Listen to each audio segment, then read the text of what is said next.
This is Michael, and I'm sure all of you are saying, where's Alex? Well, let me just say, I am substituting for Alex, and he's substituting for Xavier, so we'll see who does a better job substituting for the other person. But anyway, my bar's low, his bar's high, so we'll see. Thank you, Michael, for that. And it's true, though. It is true. But thank you, everyone, for watching. And don't forget to share and like the show.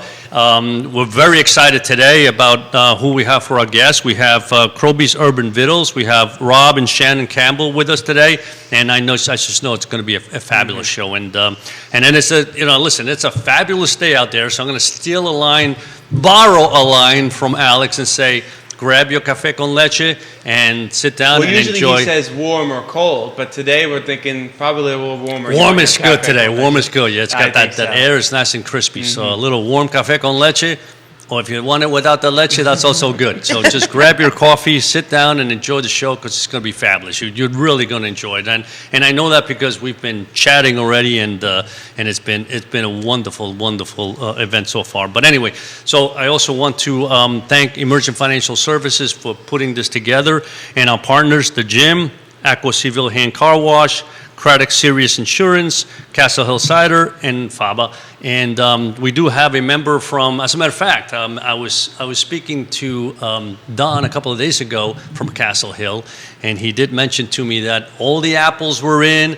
they're all fermenting, and I could just hear it in his voice how excited he was because he's the cider maker. So I guess he's trying to figure out what to do after it's fermented, but it was fun to listen to him. I'm sure somewhere he's brainstorming the 500 different ways. I'm sure he is. I'm sure he was telling me all about the fermentation process and the aromas. Some good, some not so good. Yeah, it's amazing. But anyway, but I want to thank all the sponsors and our partners for helping us here, and I think we're kind of ready to go because I could just see that Rob and Shannon are just jumping off their seats because they want to tell us all about what they do. And I'm looking at this food, and I got to have to taste it. I don't think I could talk too much longer without tasting it. So let's get going then. So I'd like to introduce Rob and Shannon Campbell from Croby's Urban Vineyard. Thank you both so much for joining us. Thank you for having us. How you doing, Rob? Doing well. Thank you for having us today. It's an honor to be with two great hosts today. Thank you. Thank you. You guys did you hear that, Alex? Yeah. He said two great hosts, not just one. So we're excited to be here today. I mean, I'll let my sister jump in and do most of the talking. She does most of the heavy lifting at Croby's, and I'm just a little brother who comes in. You know, you guys know this. I'm the little brother that comes in, stirs stuff up, and then it's like, I'm going to run away. Plus it's the trouble and then leaves. Exactly. I know how that works. She's stuck with executing those things. And so, we started Croby's 6 years ago. We were kind of both in transitions with our careers. It was something we'd always talked about since we were younger, is opening a restaurant together. Sure. And we decided to check it off the list. And I do have to ask a question. So Croby's, where that name come from? How did you come up with that name? That is my dad's nickname, which he absolutely hates. You're welcome, Dad. We love you. You know, what better way to honor your father than name than use a name that he hates. Absolutely. Yeah, exactly. I know how that works. Me and my brothers need to start finding a nickname for Pops. This way we can figure out what one that I don't like. Exactly. Well, he grew up in a small town in Kentucky, and there was kind of a ne'er-do-well Croby Barnes that always got in trouble, and he was always causing mischief and things like that. So his uncle, whenever my dad would mess something up, he would say, "Way to go, Croby," and it kind of stuck. So I remember we were driving back from Florida trying to figure out a name for the restaurant after we had visited him, and one of Rob's daughters said, "I think you should name it Croby's." And we laughed because we were like, "Oh yeah, that'd be great. Dad would love that, and we did. So, and then the Urban Viddles came from, we had come to Charlottesville. I had come to visit Rob many times and came up here to restaurants like Eppie's, which is no longer, unfortunately. Right. But they had great food that was cooked from scratch and good for your stomach and your wallet. So, and a family atmosphere. So we wanted to create that. And then we wanted to take some of our family recipes and update them. So the southern part of our background, that's where the Urban Viddles, we updated Southern comfort food.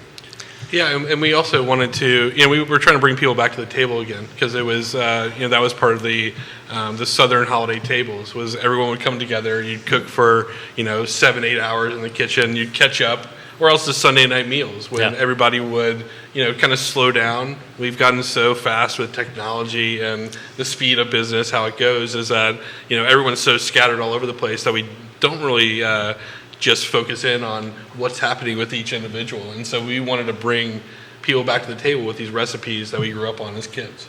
True. Yeah, and that reminds me, and I love traditions like that. And I think that's one of the beautiful things about food is that it really sometimes keeps traditions going. And, I know in my wife's family, the Italian family, when we lived in Brooklyn, every Sunday it was a family affair.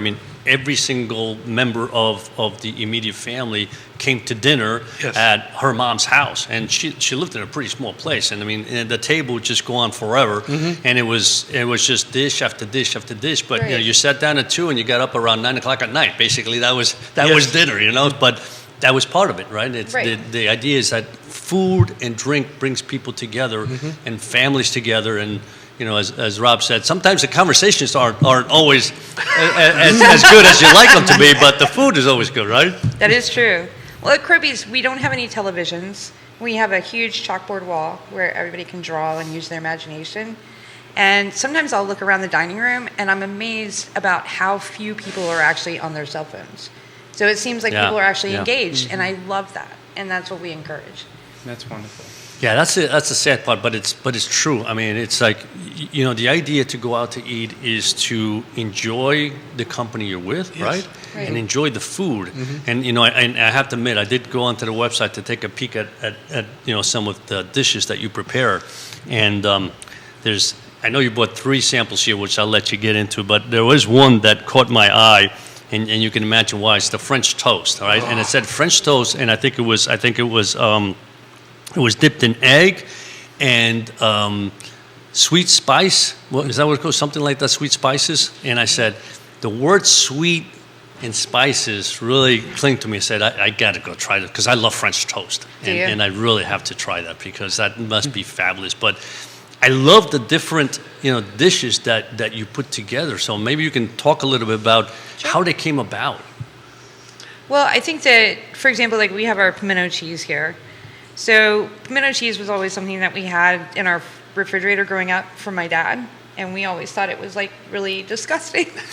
It was the orange thing in the refrigerator that like there'd be no other food, and you'd be like, maybe I'll eat that if So she actually took a spin at it and was like, oh, and we came out and it just. And then we made it, and we were like, wow, this is actually really good. So was that a testament to your father's cooking skills that you didn't want to eat the pimento cheese, or was it that you just didn't like pimento cheese in general? Oh no, it was the stuff that came in the plastic containers that you buy at the grocery store, and so it was like almost like an 80s orange, like it was like like Dolphins orange. That's what it was like. Yes. Like and so we were go back South Florida roots right there. Yeah, exactly. So we just tried to take some of our recipes, like we make a honey potato bread, and that's what we make the French toast out of. And the honey potato bread is made with mashed potato flakes. So I don't have away the secret right there. Yeah, really. This is great. Let me write that down. Hold on one second. Go right ahead. Yeah. But I think what makes us successful is that we have a lot of creative ideas and we support each other, and then we kind of bounce things back and forth. And, Rob will be like, yeah, I don't think that would work. And I do the same thing, but we help each other. He grounds me sometimes, which is good. Now, does the whole family enjoy cooking? Even Rob, because I know he's got a special dish in there, so I'm not sure whether I don't know if he created it or somebody told him what to do. What they say about me in the restaurant is that I always say my hands are too pretty to actually soil them with the cooking. So and dishes. And dishes. And some excuse, right? Yeah, exactly. Mm-hmm. But it's I enjoy in my free time cooking, but free time. Like cooking in your kitchen and cooking commercially are 2 different animals. It's a hard profession. Something we bring passion to, but it's definitely something that's hard to execute, and you have to do it over and over again and do it exactly the same. Yes. Yeah. I mean, I was talking to you earlier about the big change for me was, I came from corporate America, and so I sat behind a desk, and you'd get your quarterly review, and somebody would tell you how you were doing or whatever. And with a restaurant, you walk out there to each table, and they're going to tell you exactly how you did for the most part. That's right. And sometimes you have to walk up and something's gone wrong, and you have to fix it on the spot. And it's a skill, but it's a hard conversation when you're not used to that level of transparency. Absolutely, And people are not shy with with their comments. with their comments. If something's gone wrong, they'll let you know very quickly. Right. That's interesting, right? Because that is an immediate, the immediate return on what you put on the table, right, is right there and then. As opposed to you got to wait for that quarterly review where they might tell you you're not doing this right, or you're falling behind here. Boom, you put something on somebody's in front of them, and the reaction could be great. It's like, wow, this is fabulous. It makes you really feel good. You have something going. And once in a while, somebody may say, not that good, Well, I think the fun thing we've been doing recently, and I'll kind of spin off the pimento cheese, is we've taken things that, and I wouldn't say things that we thought were gross that my dad ate, but I mean, there was things like deviled ham. There was things like that. It came in like a can. Well, I remember that very well. It had a little devil on it. Exactly. And it was very bright red, and so we started looking at things that he ate, and we actually created some of our new dishes based upon those things, updating them in a way that made sense from a food perspective, and also tasted great, but also has our own little fun spins on it. Yeah. So we just made a deviled ham that, I just couldn't stop eating the other day. So tell me a little bit about that. When you say made devil, so you created something that had kind of the same flavor as the deviled ham? Oh man, that's gonna be good. It is really good. And the thing is, I have 20-something years of restaurant experience as a server, a manager, but I never cooked. And when we were opening Croby's, Rob said, "Who's going to cook?" And I was like, I'll figure it out, And he was like, "Really?" And she did. And I did, well, with a lot of help from friends in the industry and Google, which is huge. But the thing is I don't know not to do something. I just kind of go on gut and instinct, and then Rob has a very good sense of flavor too. So we, like with everything, we bounce ideas, and I'll say, hey, I made this, what do you think? And he's like, I think it lacks salt or spice or sour or whatever. Mm-hmm. So we just kind of go for it, and we play, which is awesome because we just keep trying. Mm-hmm. That's how life should be, right? Yeah, absolutely. Well, no, and I could see already you've created some new dishes there. I'm looking at the one in the middle. Can you show everyone what that is? Yeah. Yep. Just lift it up and tell us all about it. So those are pork and collard green egg rolls. Oh wow! And you want to break these out so they can try them. And then we've got two different kinds of sauces. We have our red pepper peach and bacon, and then our comeback sauce. We make all of our sauces. Comeback sauce? Comeback sauce. All right. It originally started, I believe, in Georgia in 1920s, and it's supposed to make you want to come back. Come back and see us again. So which one should I try first? Which one do you think is I good? like So you the got the sweet, peach, the red pepper peach and bacon. Red pepper peach. It's got a little bit of spice in it, but not too much. All the viewers, excuse me in case it gets messy. And I have to say, my cousin Mike, who is holding down the fort while we're here today, thank you, Mike. He is amazing, and he was actually the first person to make collard greens that I actually liked. Oh yeah.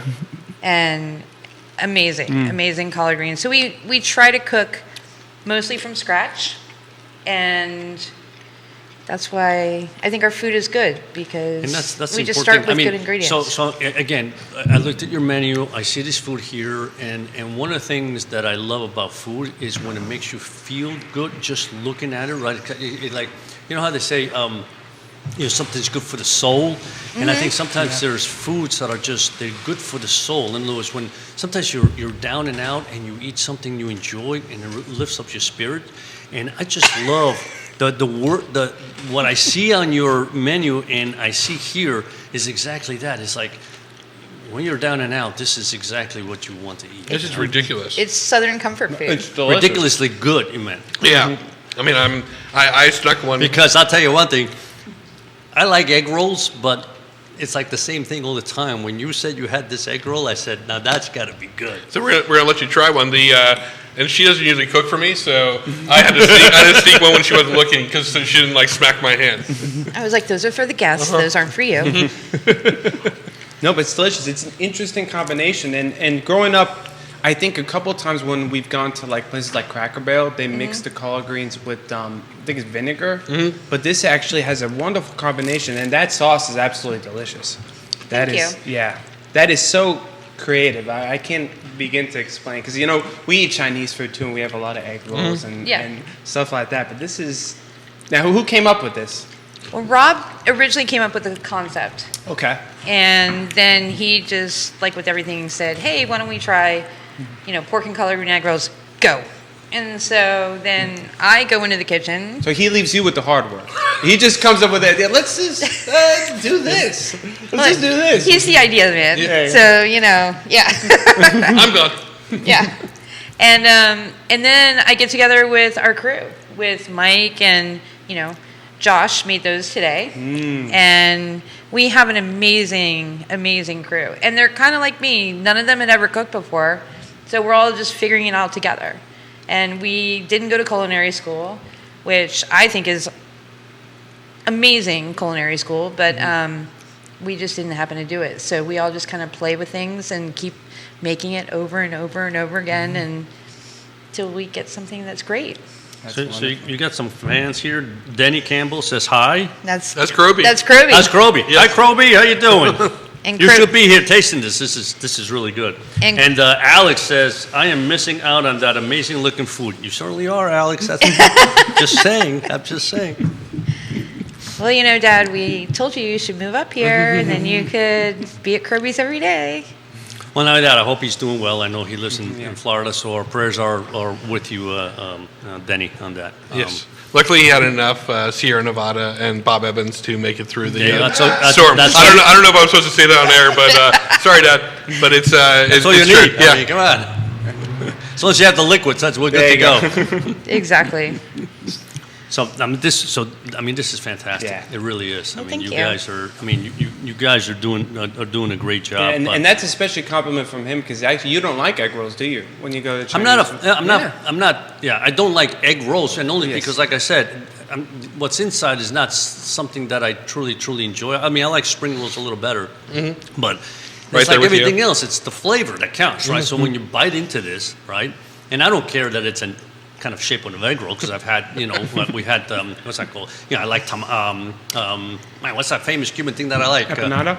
Empanadas. I like empanadas, and the Italian ones when they stuff it with sometimes what's that called? The other ones. Man, I'm terrible today. It's supposed to pizza. The other one, the calzone. Oh, calzones, yes. So I love that. So it's not a matter. It's just that the inside has to have flavor. Yes. Right. When the inside you bite and it's just all dough. it's It's just not like it's not as good. Yeah, no, I get that. It's food is interesting, because it can be very polarizing, or it can bring people together. Exactly. Yeah. I mean, I mentioned before. I mean, I'm a foodie. I love to eat. I eat everything. Love to try new stuff. And so when I see something new on the menu, and that's again when I travel and I go somewhere and there's something on the menu I never had before, that's what I want, because I'm not going to eat something I can get at home. Yes. Right? So I might as well try something different. Well, this is something I don't think anybody can get at home, so you have to go Absolutely. to Croby for this. Absolutely. Thank you. Yes. So no, it's food is interesting that way. Is that we played with different flavor combinations. We're constantly pushing each other to be better. And I'm sure we've all talked about this, but the pandemic we actually shrunk ourselves just to make it through. So we really shrunk the menu, and we've really just started recently opening back up for dinner. And it was just a number of things. It just made sense for us to stay that way for a while. But now we're starting to open back up for dinners. We're starting to push that a lot more. And that's when we started to come up with some more of these creative ideas, is kind of get back to the things that were fun and the things that, really spoke to who we were. We really got into, I wouldn't say generic, but we were very formulaic for a while, and now we're like, no, we're going to push the limits of what we know, what we can do, and there's always something that I'm trying that I forget about. So I don't always. I mean, I tend to eat the same things over and over again, but then I'll have, like you mentioned, French toast, and that is probably one of the best things I've ever put in my mouth. But I forget that it's there, and then when I have it, I'm like, I mean, it's like Exactly. my head explodes. I mean, because I'm like, you did this. I say that to her all the time. I'm like, you created this, and I forget how amazing, How good it is. Yeah, how amazing it is, and how amazing you are as well. And so it's a fun balance to go back and try different things. We do a chicken tender, which I would never order as an adult. I can tell you that. I would order our chicken tenders every day of the week. I mean, they're that good and that amazing. Thank you. It's but we do have another thing here. We have. I didn't want to. I'm going to just. Oh, jump those right are into the it. beignets. So we call it the beignet. It's our take on the beignet, and they're made with bananas. And I have to say, my cousin Mike and Josh at the restaurant are the masters at making these. They are so good. And when they come out of the fryer, we toss them with a little bit of our honey butter that we make. Thank you. And a little bit of cinnamon, sugar, Sorry. spices, and then we top it all off with powdered sugar, and we serve it with our warm cinnamon roll icing so that you can dip it in and enjoy. I already had one of those because when you guys came in, He it was couldn't wait. warm. He couldn't wait. I That's couldn't what wait. happened. Yes. It was warm, and Shannon opened it up, and the aromas came straight to me, nobody else. Aw. And I said, "That's a sign. That's a sign that I got to go have one." And it was delicious. Well, thank you. It was Oh, yeah. absolutely delicious. Well, I It's think absolutely delicious. Wow. I think that because of I'm sorry to interrupt you. No. Go ahead. I'll let you eat.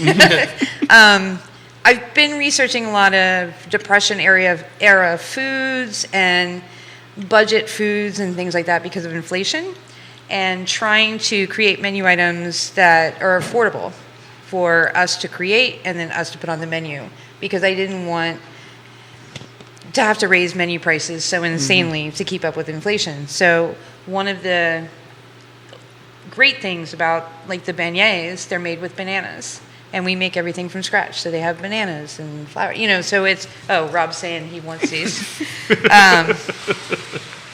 So they're affordable, and that's what I love about our new menu, because we did have to raise prices a little bit, but I think we've kept it where you still have value for your. I think Rob just went to Nirvana. Look at that. It speaks to the fat boy in me, and I'm like, you just take something that's amazing and you dip it in icing. I mean, it doesn't get Can't any go better wrong. than So that. No. good. And then this is our honey potato bread and This I wanna try. Granny Smith apples with our pimento cheese. And this is your homemade bread that you This is talked our about homemade with your bread. secret recipe? secret recipe. We have an amazing, talented crew member. Her name is Sam. And she started at Croby's, I don't know, about a year and a half ago. Right at the beginning, maybe middle of the pandemic. And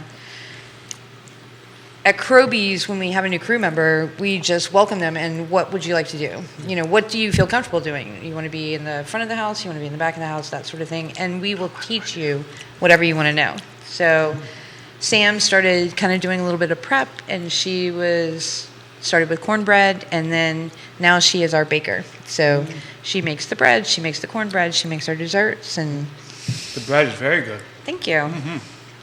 It's something a little bit tell different. Tell me a little bit about, so you started in 2016, so this is your 60th anniversary, right? We just and celebrated. obviously, so you're starting in 2016, come the pandemic, how did that go? I mean, did you guys say, we got to do some kind of pivoting to make sure that we have takeout food? Was that easy, difficult? And the second part of the question is, we were talking a little bit about this before, but running a business, is difficult in itself.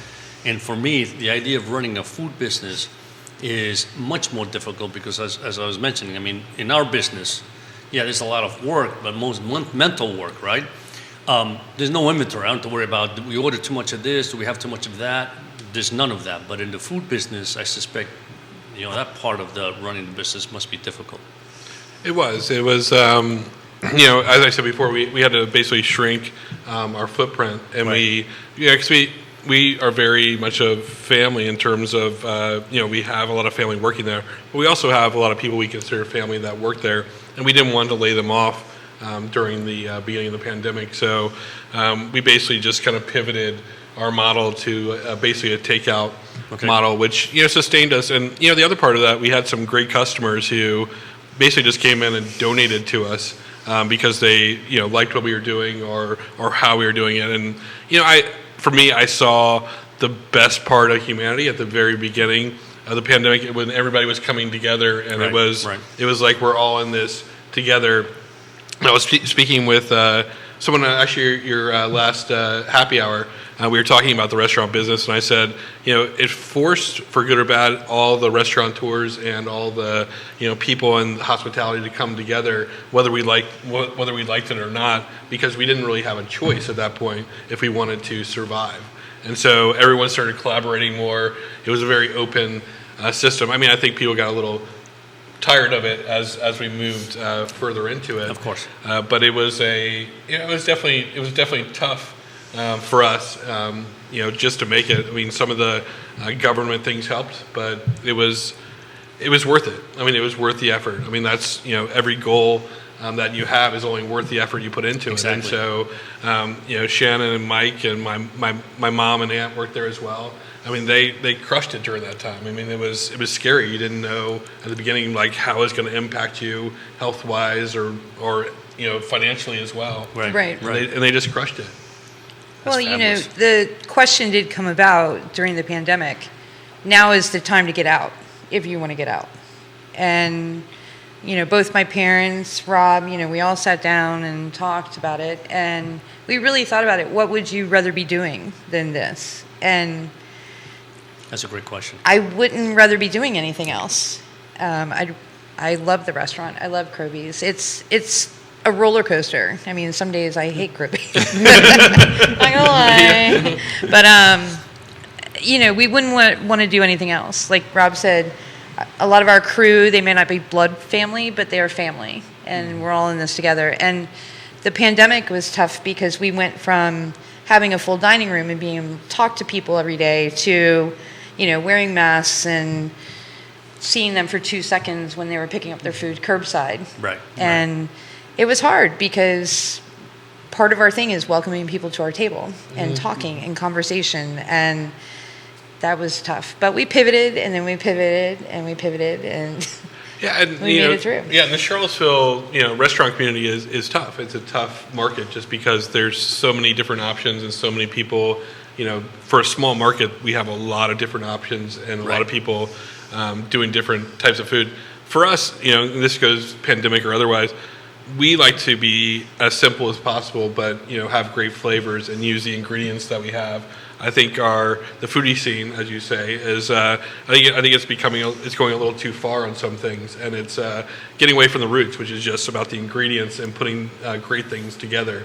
So the Charlottesville community is great. I mean, there's lots of different options, but it's also a hard environment to survive in as a restaurant. And we've had to figure out what that looks like. And right before the pandemic, we actually got voted top 100 restaurants in America by Yelp. And so number 60. Congratulations. And so, Thank you. So that was January. I remember January 8th, my sister called me. I was out of town, and she's like, "Oh my God, blah blah blah." And she's like, I had to shut down the restaurant because we sold too much. And I was like, "Okay." We were out of food. Yeah. And so that was like going January into February, and then March was the pandemic. So we were like on this, we were on this meteoric rise. Exactly. And then all of a sudden it was like, wham. Boom.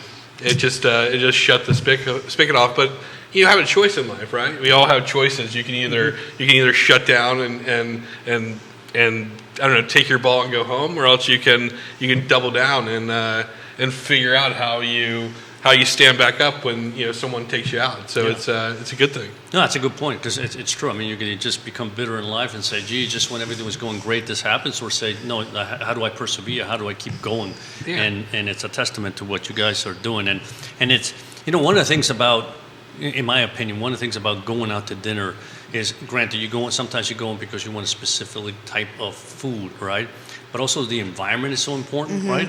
And when you feel welcomed and the service is good and you feel like you're almost eating at home, which is what you guys have, Yes. Right. it makes you want to go back, and it makes and Rob, the idea of changing some things because I've got a new idea is even better, right? Because all of a sudden you look at that menu and say, "Oh, wait a minute, they got something new here, right?" Right. Which sounds, looks great. So I think I think you guys are just doing a fabulous job. Well, thank Thank you so you. much. Yes, and I think especially in the age of fast food restaurants, it's good to still have local places where people can go and feel like a community, eat, sit down, actually have conversations, eat Right. good food, instead of just such an obsession with fast food restaurants. Let me get my food, take out, boom, go, leave. Yes. It's like, sit down, enjoy life, take Right. your time, and I think it's wonderful that you guys are doing that, because I think that's being lost a little bit in this age of digital media, and everyone's sort of rushing, trying Yes. to rush through life. Fast food,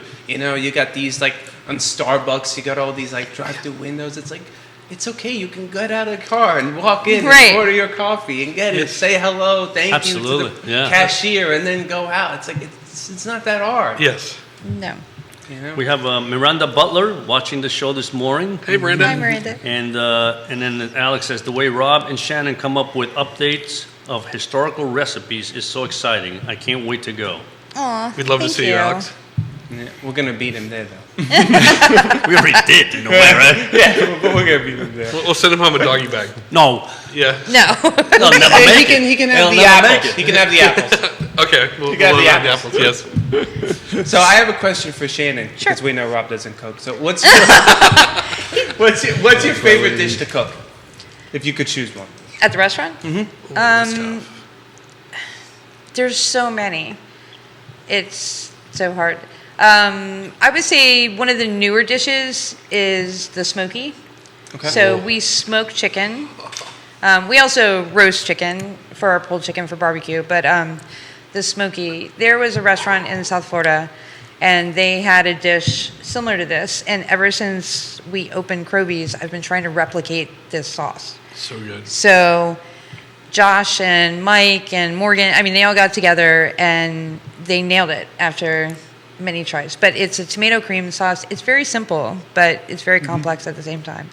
But I like doing that because it's actual, cooking. We're cooking to order, and I like that one, I think. And the chicken, you smoke it like in a smoker? Or, wow. We do. We have a small smoker, so we only smoke chicken at this time, and we use that for the smoky pasta, and then our chicken salad, which people actually come to Croby's just for the chicken salad. It's so Because good. it's something a little bit different, and it's simple, but it's complex. We take smoked chicken, mayonnaise, roasted red peppers, some onions, a little bit of olive oil, and Only that's Duke's. it. Oh, Duke's mayonnaise. Sorry. That is true. And that's that's a debate, but we love Duke's. Yes. We love Duke's mayonnaise. Yeah. I have a question, because I've heard of vanilla sundaes, chocolate sundaes.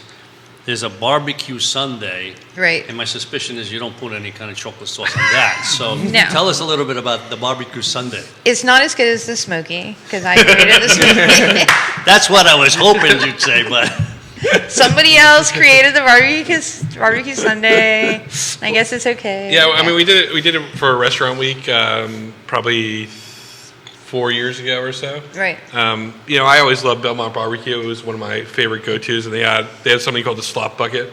And I was like, how can I replicate that with the things that we're doing internally? So at the time we had like a cauliflower mash that we did, which was the potato portion of that. Okay. And I just started stacking things on top. so it's literally stacked. Yeah, It's so in a mason it's like a jar. sundae, and so Oh. so it has the now it has mashed potatoes, it has coleslaw, it has the barbecue. I think we're doing barbecue chicken now, Chicken and pork. and chicken and pork, and then we And we baked have beans. and baked beans, and then we have a barbecue sauce. So you have all the different. You have the acidity, you have the sweetness.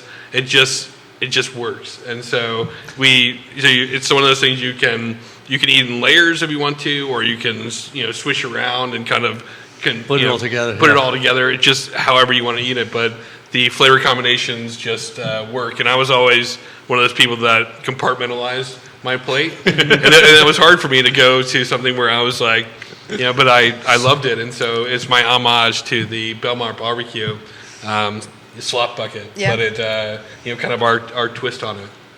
No, that sounds delicious. It That really does. does. I mean, it sounds interesting. I can't. I'm a little bit like you. Feel like I have to eat everything like separate. Eating it together just feels weird. But I don't know, like coleslaw and meat, like the same mashed potatoes. And Well, it's like that sandwich, right? Isn't there a sandwich where you put, what is it, pork in there, shredded pork, and then they put coleslaw in there? Yeah, that's what we have. Yeah, that's our Croby sandwich. That's our signature sandwich. It's, And chow chow. And chow chow. Have you ever had chow chow?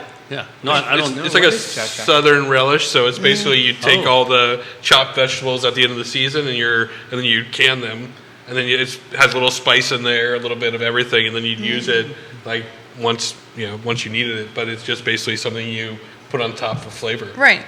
It was originally created. Yeah, you would take all of your leftovers, your scraps. So that's what we do at Croby's. Like when we chop tomatoes, the tops and the bottoms, we cut those up and we save them.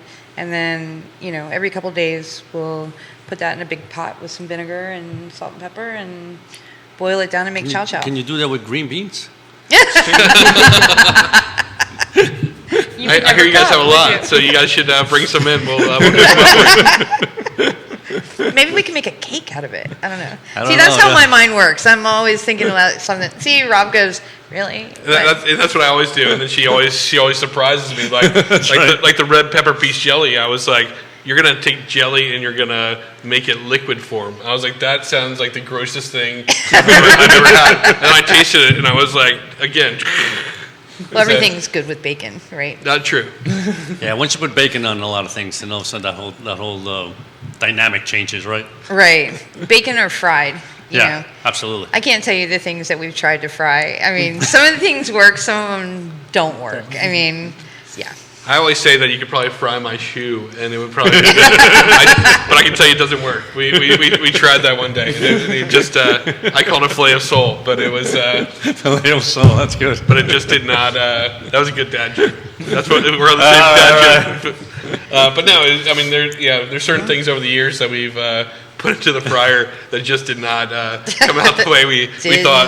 And we've even played with maybe doing fried chicken, but it's just fried chicken when it's done right is actually something that takes 15-20 minutes because to prepare it correctly, and not everyone wants to wait for that at their table. Exactly. But it's we love some good fried chicken. We do.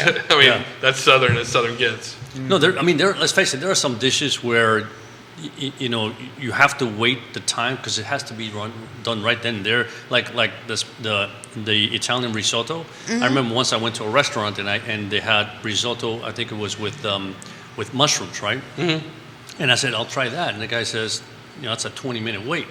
And either way, I'm thinking, by the time we have the appetizers and everything, it should be done. But it was nice of them to basically tell me, this is done from scratch. I mean, it's not like we got that risotto sitting back there, we throw it in the microwave, it comes out, right? Yes. Because it doesn't taste the same. So I think in some things it's the same. It's like, I know at home, when my wife Jan, does anything fried, I love fried rice balls. Fried rice balls. Oh, rice balls. Oh, yes. Don't get me started. Oh, yes. That and we talked about them last time, yeah. And I love fried eggplants, right? But it's like when you have to, she's got to fry them and put them on your dish, right? Yes. Because there's nothing like it. The aromas, the flavors, the warmth, everything comes together, right? Sometimes it's like, by the end of the meal, you try another one and it's warm, but it's not the same. It's incredible, right? So imagine the next day or something, or trying to heat that up. So it's possible, but there are some things, and in particular, I think, to a certain respect, fried food, where it's got to go right from the fryer right into your mouth. Yeah. It does.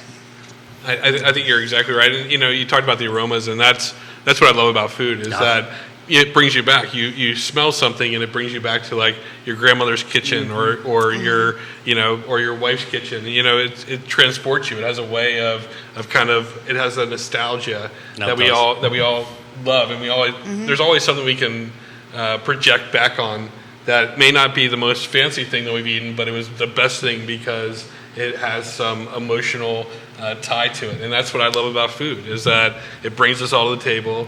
And then also it reminds us of the simpler things, of the simpler times. And, Exactly. And it's it's an amazing Right. way to spend the day.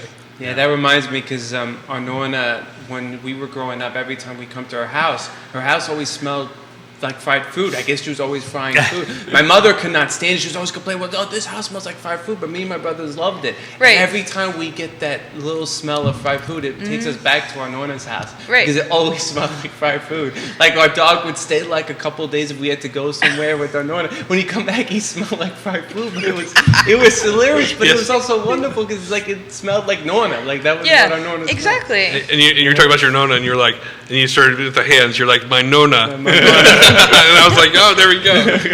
I was like, maybe she was Italian. Oh, yeah, that's what it is. For sure. For Yes. sure. Yeah. I mean, it's as you guys mentioned, there's the traditions, right? And a lot of traditions come really just from family, right? Yes. I mean, you can pick up a cookbook and, sometimes you'll pick up a cookbook where you say, that's not how we cook that, and you're saying that's wrong, right? And it's because your traditions are from your family, right? Yes. Whatever your aunts cooked, your grandmother cooked, Yes. right? Your mother's cooked, and you ate that, and you say, yeah, it's like for me when I eat like o picadillo or ropa vieja, right? Those Yes. things, they have a certain flavor. Sometimes I go to a restaurant, I said, that's not ropa vieja. That's Right. only because I grew up with the way my mother cooked it, Yes. right? Or the Right. way Nonna cooked some things, and it's just. And that's what brings people together. And I think that's the beauty about food, right? Yes. It's just, it engulfs everything about you, and it makes you, it reminds you of your past. And I Yes. think that's so important. Yeah, and Southern cooking. Yeah, I was just thinking about this as you said that, and everyone talks farm to table. I mean, Southern cooking is rooted in the farm, and so that's why most of the things we were talking the other day about until recently, we had never really made beans or green beans without meat, and so my sister just recently made it without meat free, and it tastes amazing. But up until that point, you put your ham hock in there, or there's always something that to get the salt component that you're using from that way. And I guess my point in that is everyone talks to the farm to table, and that's basically what Southern cooking is at the That's right. at the heart of it, because it was a very rural existence, and so you kind of whatever ingredients you had at the time, and that's kind of what we do. So Right. whatever ingredients we have around, we're like our Brunswick stew is basically all the same thing, all the leftovers that we have, and we make it into a stew. I mean, it started out squirrel and rabbit. I can't find a USDA squirrel. We got some in our backyard. I mean, you're more than welcome to grab a couple of those. Yes, I mean, I thought about it, but I didn't know how the general public would like that. So We're okay with it. so we'll see you there for some squirrel. But it's So we use chicken and pork that's left over from our process. But that's kind of what we do is we find things that are just interesting that we're like, oh, what can we do out of these things? And that's the fun part about cooking is for her, when it's I give her the idea, is she comes up with a lot of the ideas. But no, I mean, once we start getting into a process is figuring out, okay, we have sugar and meat. How do you put those two things together? She just said, let's make a green bean cake, and I was like, that doesn't make sense. But she could probably make it work. But I mean, that's the cool stuff is you have those leftover things, and you're like, what do I do with this? And that's kind of where we go in our minds. And Is that the next challenge at Croby's, making a green bean cake? I think so. Oh, I think so. okay. You'll have to come over and taste I test will, it. yes. Okay. I'm ready for that. Okay. I'm gonna stick with the beignets. Until later. Yeah. We'll see. We'll see how it goes. Yes. But Shannon, so you said something before which kind of struck me, right? So in other words, you mentioned how you didn't have a particular training when you started to cook, right? And to me, I mean, Grace, I think trainings are important, but to me sometimes it brings an element of like, I don't know if this works or not, so let me try it. Right. As opposed to sometimes you're just so ingrained as to this is how this works, and therefore you got to do it this way. You never try something new, right? Right. And because I remember talking, my son Nicholas loves opera and classical music, and I remember him saying that one of the composers, somebody had said about this composer, he was young, he said he doesn't have enough inexperience because he grew up Yes. so much with so many people telling him that by the time he was already young, he was already creating good stuff, but he wasn't maybe creative enough. He didn't go out of bounds. But I think that's what I like about what you bring to the table is the fact that you're more than willing to say, all right, let me try this combination Right. and see what happens, right? Because Exactly. nobody's told you, no, it can't be done. Right? And we see if it works. Exactly. And, feedback is hard to hear and it's hard to give, but we encourage it at Croby's. We have a lot of customers who've been coming there since we opened, and I'll taste test them on something. And I'm like, just be honest with me. Let Yeah. me know. Yeah. Because that's the only way that we're going to grow and get better. Exactly. And then we have our harshest critics, I think, Rob. He's one of them. But, I'm Which is lucky. hard. I'm hard to be a lucky critic. to work with my family and our crew, and they're honest, which is very important. Yeah. I mean, that can be hard in a family business to give real criticism because you Right. don't necessarily want to hurt the person, but at the same time, you want them to grow. And so it's a balance between the two things. And there's sometimes where she puts she knows my cues now, where I'll say, oh, that's good. Yeah. And I was going to push it across, and she's like, so it's good. And I was like, yeah. I mean, it can be great. We should try X, Y, and Z. Right. But that's the fun part. Yeah. But it's hard. That first initial, like, that pit of the stomach where you're like, I have to give real feedback on this. I don't want to hurt their feelings, and I mean, because when someone's being creative and saying, and you're actually saying, this is me in a dish, Right. and when they're pushing it across to you, and you're like, oh, I don't. But to give that real feedback of saying, like, hey, this isn't fully you. That's really the hard part, but it's also beautiful when it comes out Right. and turns into something amazing. Yeah. Well, it's the beginning, right? I mean, is. sometimes you put that forward, and it's like it's a great idea, but it needs something. It needs something. And so to We have say that all the somebody, time. to have Right. somebody to be able to say, try a little bit of this spice or that, or mix. Right. I think it's great. So it's. And let's be honest, when it's family, I know sometimes it hurts, but it's easier too, right? To say, it is. yeah, this stuff's not very good. I mean, let's do something else, right? And I know my wife's the same. She just cooks so many different things, and she has all this kind of knowledge because she loves reading cookbooks. She loves the story, the culture. Mm-hmm. And every once in a while, she puts something on the table. I said, "Oh, where'd you get that from?" I just, brought it up, right? Sometimes it's like amazing, and sometimes like, don't do it again. Well, Let's do something else. That's what I do. And I love the power of the internet because if we're going to create something new like the egg rolls, I looked up 20 different recipes for egg rolls, see what the basic components are or the process of how to do it, and then kind of start subbing in some of the things that we do or that I know until we get the flavors and make it work. And, like with this new menu, my Aunt Sandy, hi Aunt Sandy, she's in her 70s and she is probably our star waitress. And Wow. her and my mom come to the restaurant and work 5 days a week, a couple hours a day. And she had the tough job. She came back to me and she was very tentative. And she said, I'm getting some kind of feedback about the cheesesteak. And I go, what kind of feedback? Like, what's going on? And she's like, people said it was okay. And I was like, all right, that's a problem because we don't want them to say it's okay. We want them to say it's fabulous. Exactly. So, we figured out that we top our cheesesteak now with our pimento cheese sauce. So some of the original cheesesteaks had Cheese Whiz. So our updated, and my dad had that in the fridge growing up too. And he would eat it on crackers and we thought that was like horrible. Now I think it's genius. But so my aunt gave me this feedback, which was tough for her to give, but she said it's not enough cheese and we need some extra spice. So we fixed it, and now it's like one of our most popular new menu items. So I'm just going to say one last thing.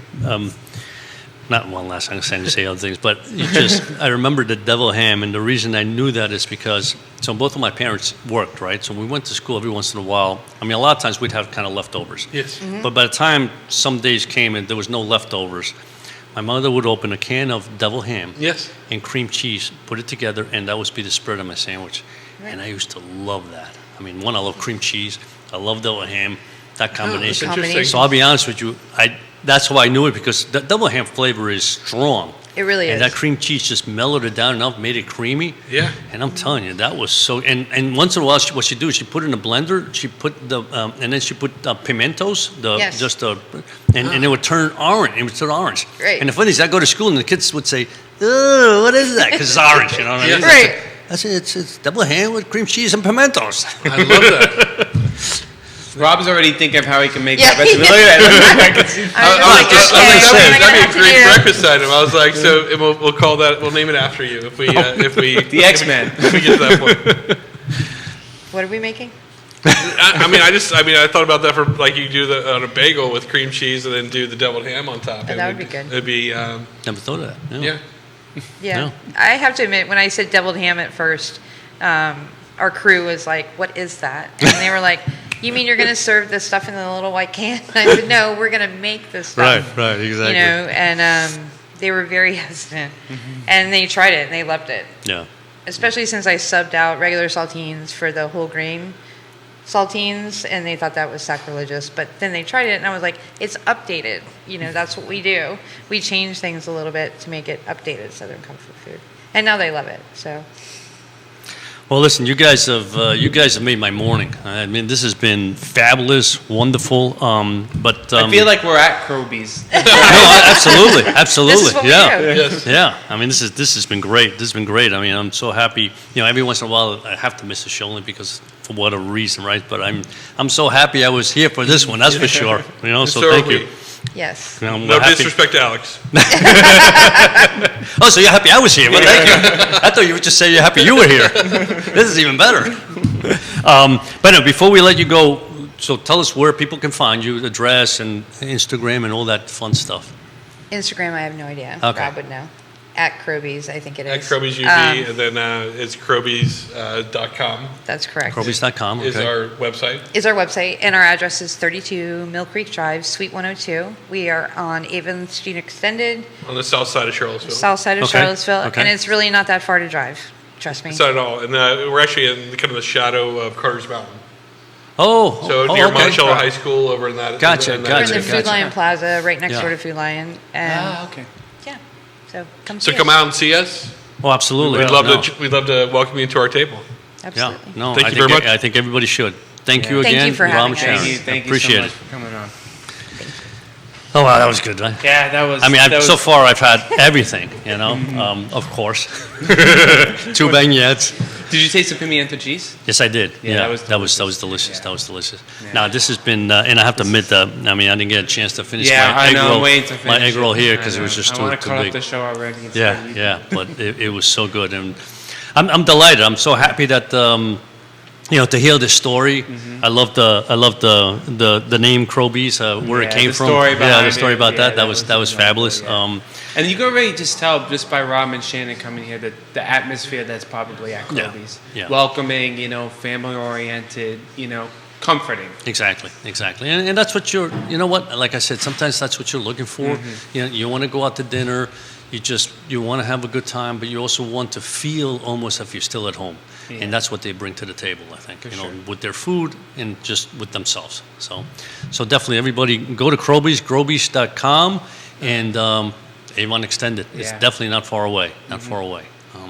But anyway, it's been fun, Michael. Yes. Thank you so much. I mean, for joining me today in my premiere as leading or whatever they call Yeah, that you're a leading man. No, leading, no, no, whatever no. it's called, whatever Alex does. Yeah. It's my premiere. I'm Plus doing one, that. The plus one.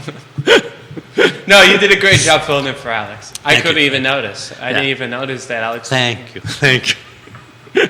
You're very kind. You're very kind. But anyway, so once again, I want to thank all our partners: the gym, Aqua CVille Hand Car Wash, Craddock Series Insurance, our friends at Castle Hill Cider, and Fava, the premier.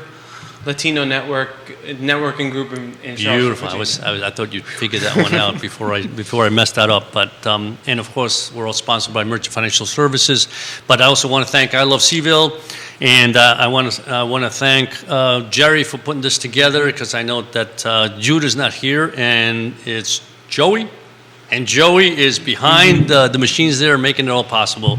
And of course, thank you to all of you for sharing and liking us and for being with us today.